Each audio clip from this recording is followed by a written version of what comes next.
boa noite. Hoje vamos conversar a respeito da poesia moderna da Coreia, ou seja, aquela poesia produzida entre os anos 30, 40, durante a Segunda Guerra Mundial, quando a Coreia foi uma colônia do Império Japonês. E é uma poesia de resistência, como nós veremos. O livro que nós utilizaremos hoje é O Pássaro que Comeu o Sol, um livro organizado e traduzido pela Yoon Jung-in, com prefácio de Paulo Leminski. Eu gostaria de ler para vocês o texto de apresentação da Yoon, que é breve e dá uma ideia interessante sobre o contexto histórico em que se situa essa poesia. Muito bem. Antes de começar a ler, a Coreia é um daqueles países, como assinala o Paulo Leminski, no seu prefácio, que tem um azar geográfico. O que significa um país que tem um azar geográfico? Por exemplo, o México, situado bem próximo aos Estados Unidos, o que gerou aquela frase conhecida, Pobre México, tão longe de Deus e tão perto dos Estados Unidos, que anexou vários territórios mexicanos, o chamado Novo México, Califórnia e vários outros lugares. A Polônia também é um país que teve um azar histórico de estar situada entre a Alemanha e a Rússia. Quando a Polônia não era invadida pela Polônia, quando a Polônia não era invadida pela Alemanha, ela era invadida pela Rússia.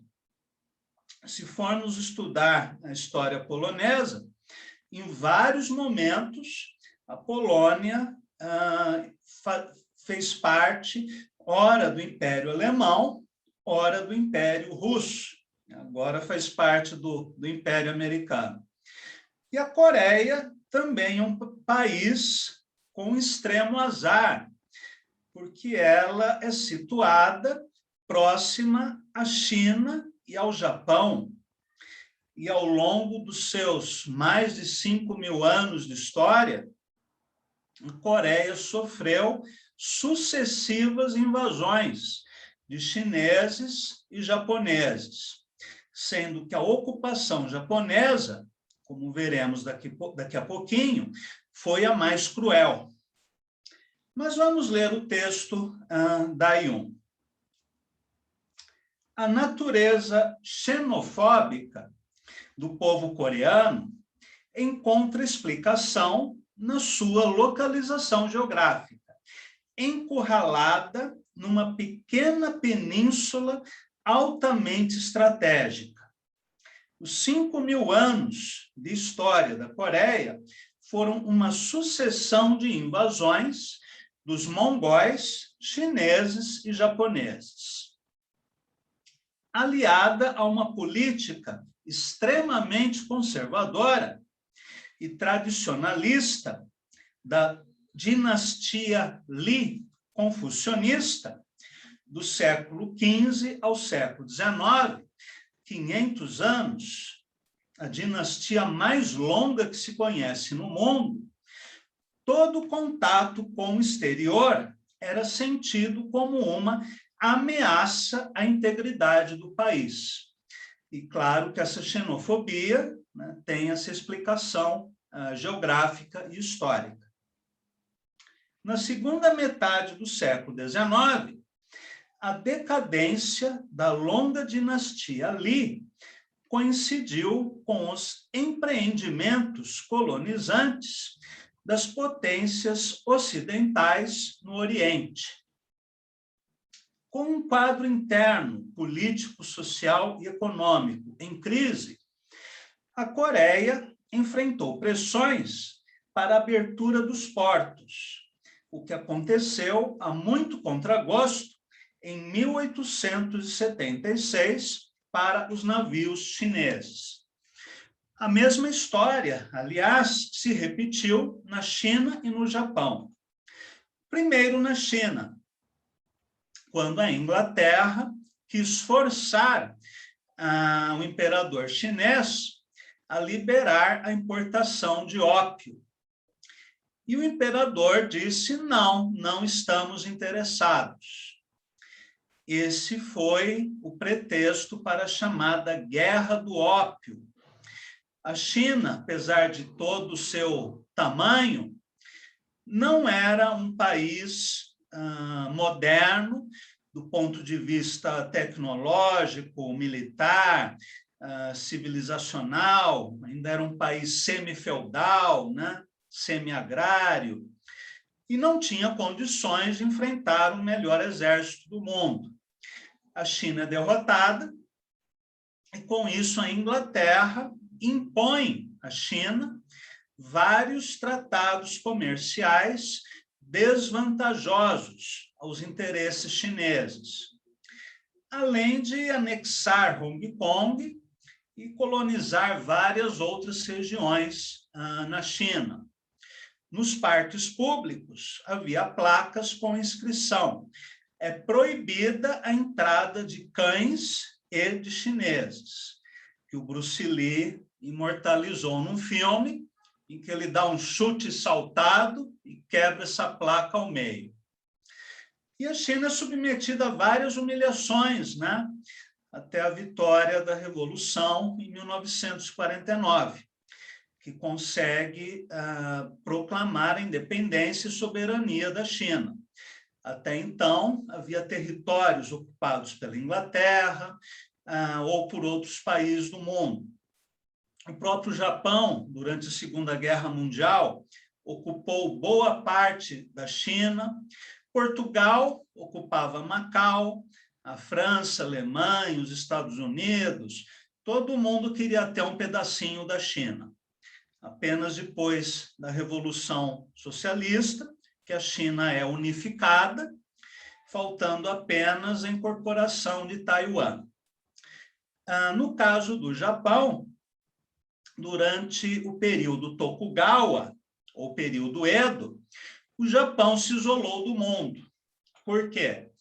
Por causa das investidas de Portugal, visando transformar o Japão numa colônia.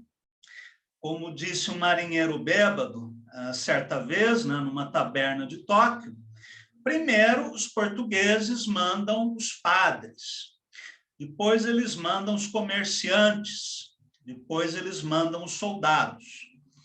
E essa conversa chegou aos ouvidos do Shogun, que resolveu expulsar todos os missionários e restringir o comércio com o Ocidente. Apenas no porto de Nagasaki era feito comércio, sobretudo com a Holanda. E houve um isolamento do Japão que durou quase 300 anos, até uma esquadra de guerra norte-americana se aproximar da costa japonesa e mandar uma mensagem bastante sutil: ou vocês fazem comércio conosco, ou nós bombardeamos vocês. E o Japão, nessa época, não tinha uma marinha de guerra que fizesse frente à marinha norte-americana.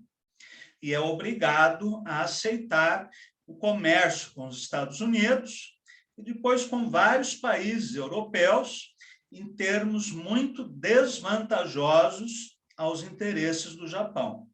E a mesma coisa, inevitavelmente, aconteceu com a Coreia. Mas vamos continuar com a leitura do texto. Na segunda metade... Era como se uma comporta tivesse sido aberta. Choveram tratados de amizade com países ocidentais. E se estabeleceu uma confusão generalizada. a crise política deixara o país praticamente desgovernado. E a Coreia, então, passou a ser um objeto do jogo de interesses internacionais, que via nesse país enfraquecido uma potencial colônia. 500 anos de confucionismo, governado pela lei da dignidade moral e do recato, estavam se desmoronando em sentimento de insegurança, impotência, aflição. O governo recorria às forças estrangeiras, japonesas, russas, chinesas, para tentar estabilizar a situação interna, o que mostrou ser uma faca de dois gumes. E a Coreia acabaria sendo anexada à administração japonesa em 1910. O período entre 1878 e 1910, marcado pela insegurança e pelo derrotismo, talvez tenha sido uma guinada na história da língua coreana. Embora tivéssemos o nosso próprio alfabeto, com uma sintaxe e fonética próprias, desde 1446, este era renegado pelos letrados, que enalteciam os ideogramas chineses.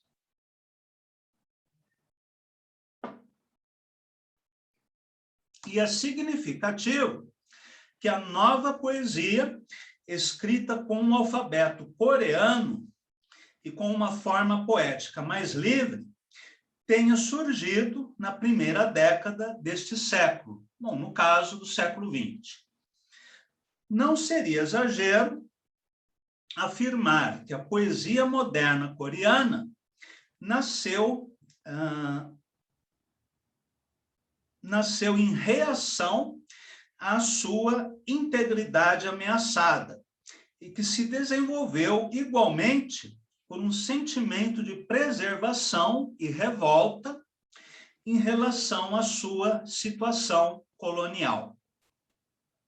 O que chamamos poesia moderna da Coreia poderia ser também chamado poesia da era colonial, que se estendeu até 1945, quando o Japão, derrotado na Segunda Grande Guerra, retirou-se do território coreano. Se o nascimento de uma nova poesia se deu num clima de aflição, seu desenvolvimento foi marcado por derrotismo de um lado e escapismo do outro. O derrotismo se traduzia em frustração e sentimentalismo. O escapismo se manifestava pela fuga em direção à natureza e à paisagem pastoril, essencialmente coreana. E o desejo de modernização levava os poetas a se inspirarem na poesia ocidental, que chegava através do Japão, com seus séculos e séculos de produção poética.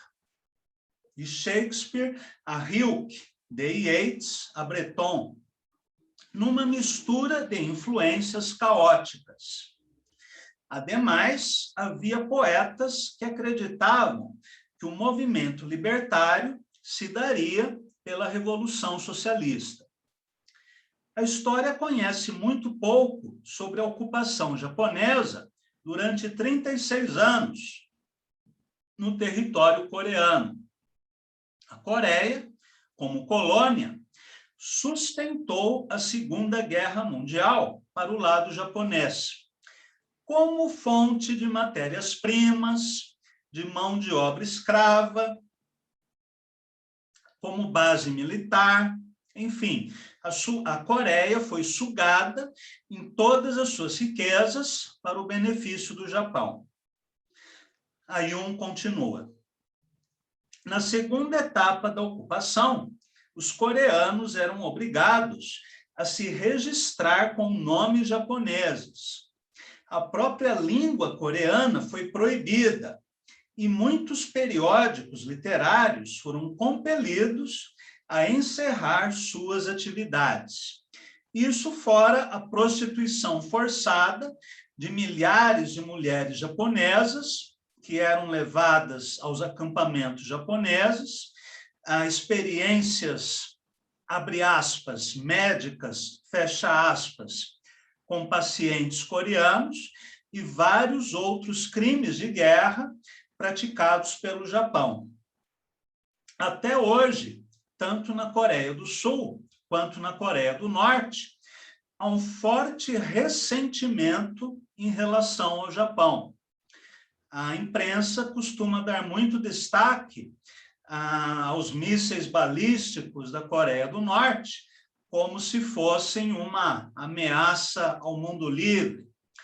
Mas isso é uma lembrança muito viva das atrocidades, humilhações e crimes de guerra que a Coreia sofreu durante a ocupação japonesa e depois durante a agressão norte-americana, que causou a morte de cerca de 5 milhões de coreanos nos dois lados, no sul e no norte, além de 1 milhão de chineses.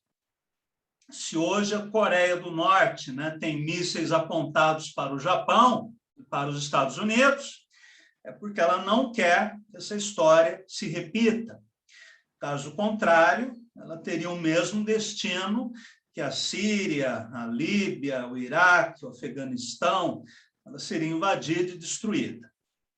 Bem, e também na Coreia do Sul, sempre há protestos quando o primeiro-ministro japonês visita um famoso templo shintoísta em que estão os restos mortais de vários soldados e oficiais japoneses, inclusive conhecidos criminosos de guerra.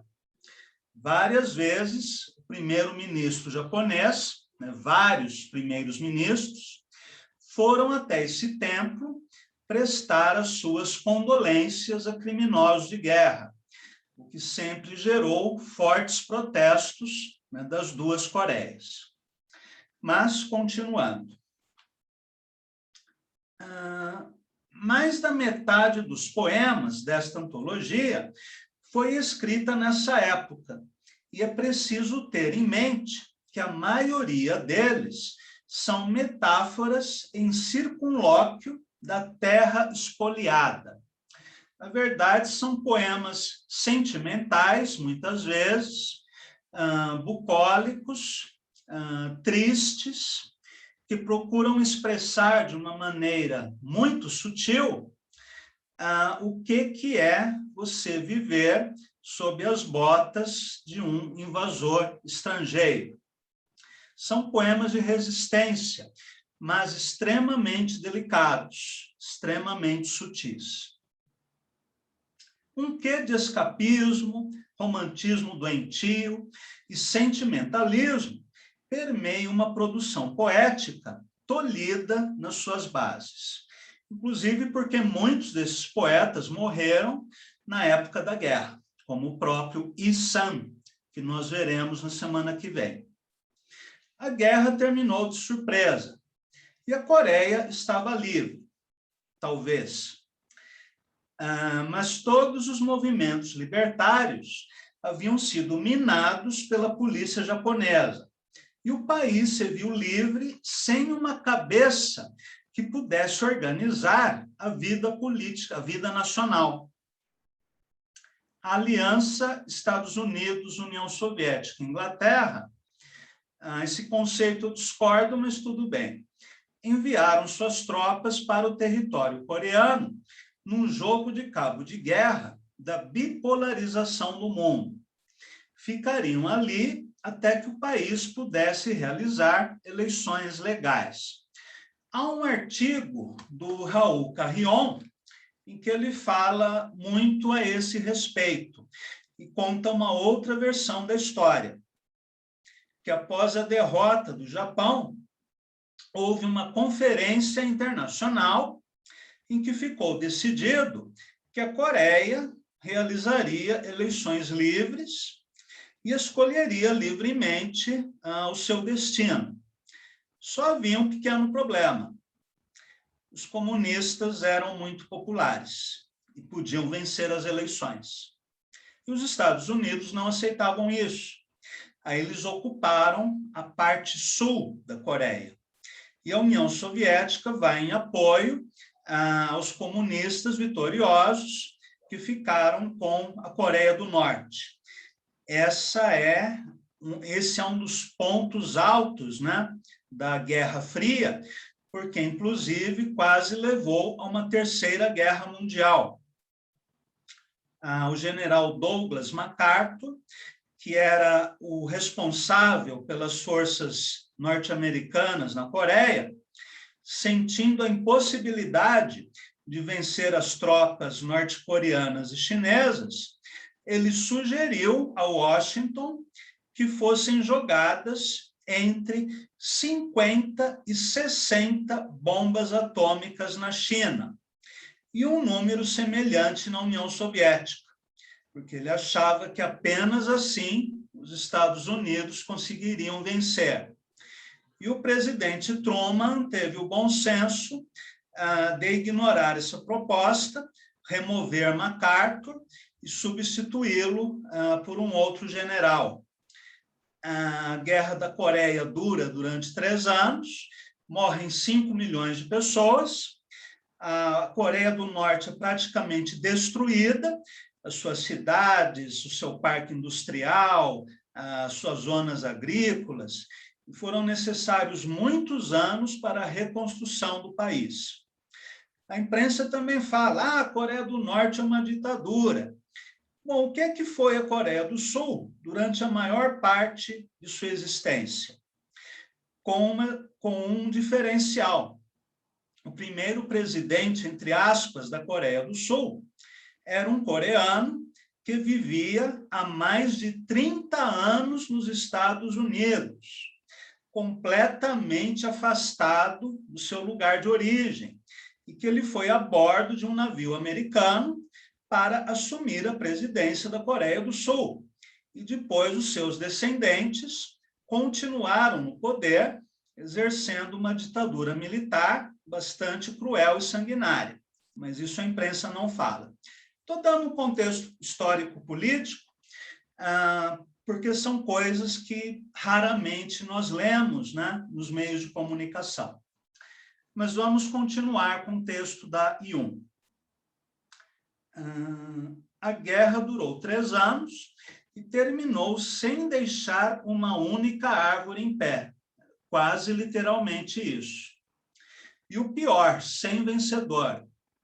O armistício perdura até os dias de hoje. E na qualidade de ser um mero armistício, ou seja, cessar fogo, não está totalmente afastada a ameaça de uma nova guerra. Um armistício é diferente de um tratado de paz. Um armistício é apenas um cessar-fogo, o que significa que, tecnicamente, a guerra não acabou.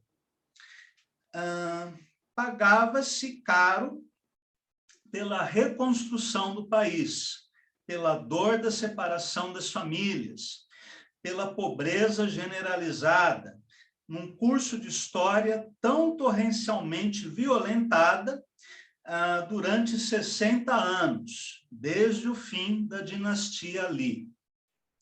A Coreia moderna começa a existir na década de 60, com o assentamento da poeira da guerra. A poesia pós-guerra constitui um novo ponto de mutação na moderna poesia coreana. Se, por um lado, tenta-se recuperar o elo da história que ficara suspensa, voltando aos motivos tradicionais, há também um movimento que busca sua fonte de inspiração na vanguarda e no intelectualismo ocidental. E o terceiro vértice é uma poesia social e politicamente engajada que dirige a sua voz para uma sociedade caótica, dividida emocionalmente em 2 polos, refletindo a bipartição territorial. Uma outra coisa que a imprensa raramente diz é que várias vezes a Coreia do Norte propôs a realização de uma conferência para a reunificação do país, que incluía eleições livres para que o povo coreano decidisse seu destino. E essas propostas nunca foram aceitas pela Coreia do Sul. Este panorama é suficiente para mostrar as condições sob as quais foram escritos cada um desses poemas. Era como se houvesse um acordo tácito de que ser poeta era, sobretudo, ser um guia espiritual para o povo, ou uma antena da raça, como diz o Ezra Pound. O didatismo, acima da instigação, o enaltecimento moral, acima da ousadia experimental, a cumplicidade do amor e de sentimentos espolhados, acima da genialidade intelectual, a busca pela consolidação da solidariedade coletiva, acima da crítica e do deboche. Eis a poesia moderna da Coreia até a década de 60. É atravessando todas essas dores, um lirismo melancólico e, ao mesmo tempo, enternecedor. Esse é o texto escrito pela Yun. Agora vamos ler alguns poemas. Um poema de Han Yong-un. Segredo. Segredo? Como segredo? Que segredo eu poderia ter? Quis manter o segredo para você, mas o segredo não se guardou nem um pouco. Meu segredo, através de lágrimas, entrou na sua visão. Meu segredo, através de suspiros, entrou na sua audição. O segredo restante, transformado num caco de coração vermelho, entrou nos seus sonhos. Mas há um último, único segredo, como um eco sem som, impossível de ser expresso. É um poema de extrema sutileza, bem característico de países e épocas que viveram os terrores de uma ocupação militar ou de uma ditadura. Bem-vindo, André. Olá, tudo bem? O que ela estava Boa noite. conversando com você? Então, vamos continuar. Vamos ler agora um poema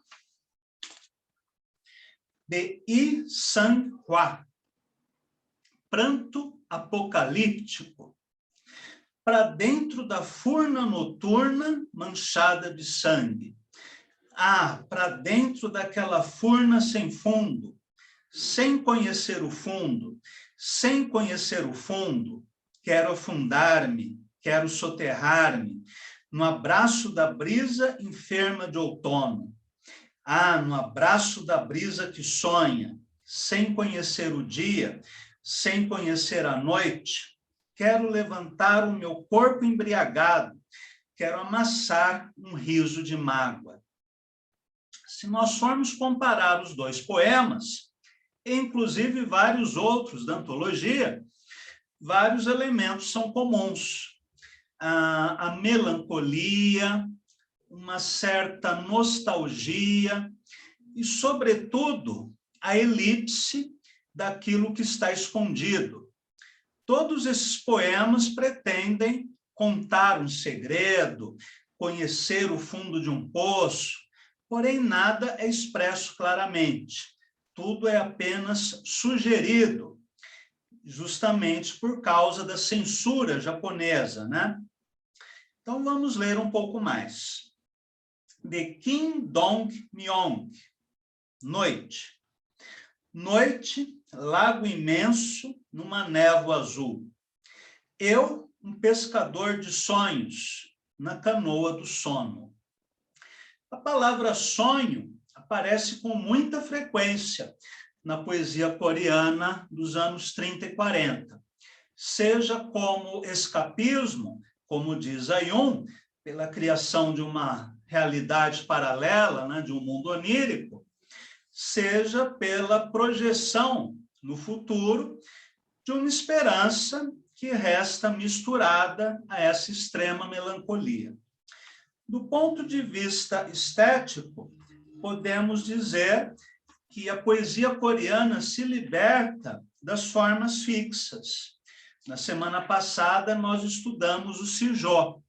Aqui, nós estamos falando de poetas que usam o verso livre, que não se preocupam com formas métricas, estróficas, com rimas, que sofrem uma influência ocidental, né, muito forte, desde Shakespeare até André Breton, e, sobretudo, poetas que usam a língua coreana, que fora proibida pelos japoneses. Continuando. Qual página? Página 33. Sonho, né? Novamente a palavra sonho. Não é que dizem por aí que mesmo galos e cachorros têm sonhos? Sim, dias de primavera são para sonhar, mas este meu corpo nem sonho tem. E assim se finda o meu mundo. Tenho saudade dos sonhos, tenho saudade dos sonhos. O que poderia ser dito de outro modo. Agora eu não posso mais sonhar, já que eu vivo sob um pesadelo. Kim Sang-yong, nostalgia. No ermo da montanha, miro o céu em travesseiro de pedra. Nuvens passam e tenho saudade da terra que nem possuo. Esse verso é uma ferida no peito, né? Nuvens passam e tenho saudade da terra que nem possuo, uma vez que os coreanos eram tratados como marginais em seu próprio país, né? Sendo privados de todos os seus direitos pela ocupação japonesa, até mesmo o direito de ter um nome em coreano. Eles eram obrigados a registrarem a si mesmos e a seus filhos com nomes japoneses. Continuando. Agora, um poema de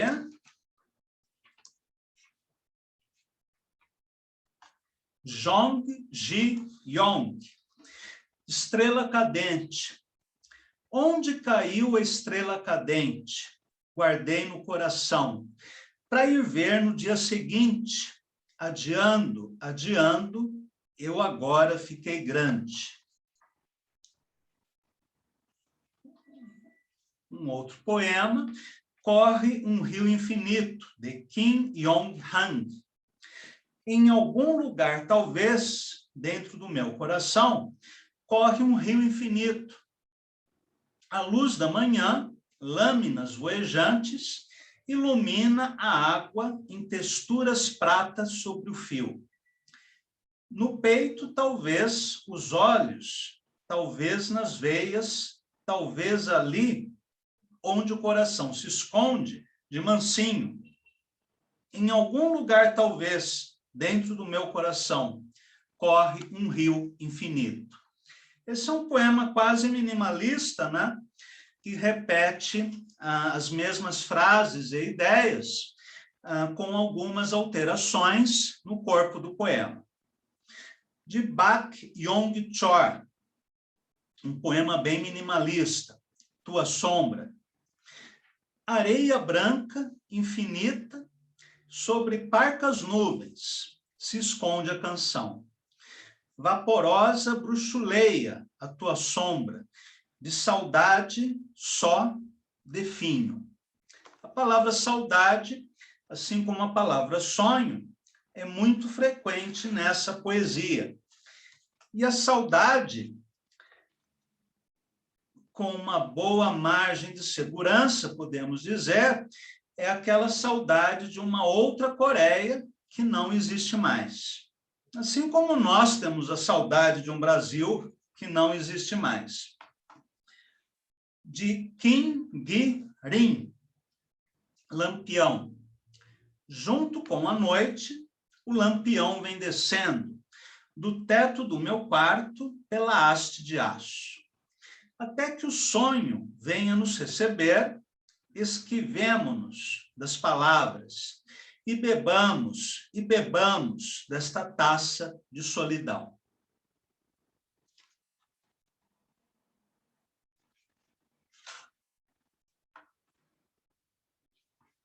Agora na página 52, de Yu Chi Huan. Serei uma pedra quando morrer, não maculado pelos amores, inamovível às paixões, no silêncio apático de 1 bilhão de anos, a açoitar por dentro, só para dentro, até olvidar mesmo a vida, nuvens que passam, trovões ao longe. Serei uma pedra que não canta, nem mesmo em sonhos, e não chora, ainda que se parta em duas. Poema com imagens muito fortes. Do mesmo poeta, a palavra saudade. Onda, o que é que eu faço? Onda, o que é que eu faço? Se ela, feito chão, não move um tico. Onda, o que é que eu faço? E eu, o que é que eu faço? Com essas repetições constantes, né, que lembram alguns procedimentos da poesia europeia de vanguarda dos anos 20, assim como acontece em Issan, o poeta que leremos na semana que vem. Agora, de I-ho-u, Epitáfio. Aqui um poeta finalmente adormeceu. Saibam que chorou a vida até curtirem os ossos, e ninguém ousa arriscar. É isso, é aquilo. Rachadura. Preferi aprender a desesperança e parei diante da pedra. Sobre as incontáveis rugas, chuva e ventania. Na pedra, um sulco a mais se abre, como se o passar dos anos também lhe doesse. A ideia de tempo, né, também está muito presente nessa poesia. Só Jong-ju. Pelo rancor ao sol e a cor do céu, o leproso, ao luar sobre o campo de cevada, comia um bebê e chorava a noite inteira, um choro tão vermelho flor. De todos os poemas do livro, esse foi o que me pegou mais pela veia, né? Essa imagem do leproso comendo um bebê. Assim como em outros países que passaram por guerras, por destruição, o canibalismo, sim, aconteceu na Coreia. Não sabemos se aqui o poeta relata um fato real ou recriado por ele, mas há notícia da ocorrência de canibalismo na Coreia. Flores de Pêssego Silvestre, um poema de Bak Mok-war. A montanha, Monte Pargang, montanha de pedras de cor púrpura, flores de pêssego silvestre floreiam aqui, ali, na água límpida, gema líquida, neve de primavera derretida. O corso lava os pés da corça. Aqui uma imagem muito bela e que lembra um pouco o sabor dos oriquis, dos sijôs que nós estudamos na semana passada. E para finalizarmos a leitura,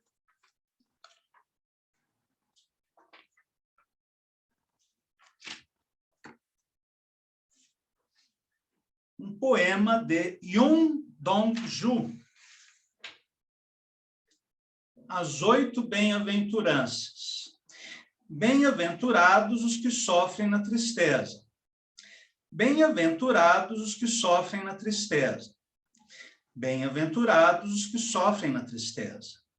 Bem-aventurados os que sofrem na tristeza. Bem-aventurados os que sofrem na tristeza. Bem-aventurados os que sofrem na tristeza. Bem-aventurados os que sofrem na tristeza. Eles serão tristes para sempre. Então é isso, meus amigos. Estes são os poemas, né, que eu selecionei para hoje. O que é que vocês acharam? Dúvidas, comentários? Vamos conversar a respeito.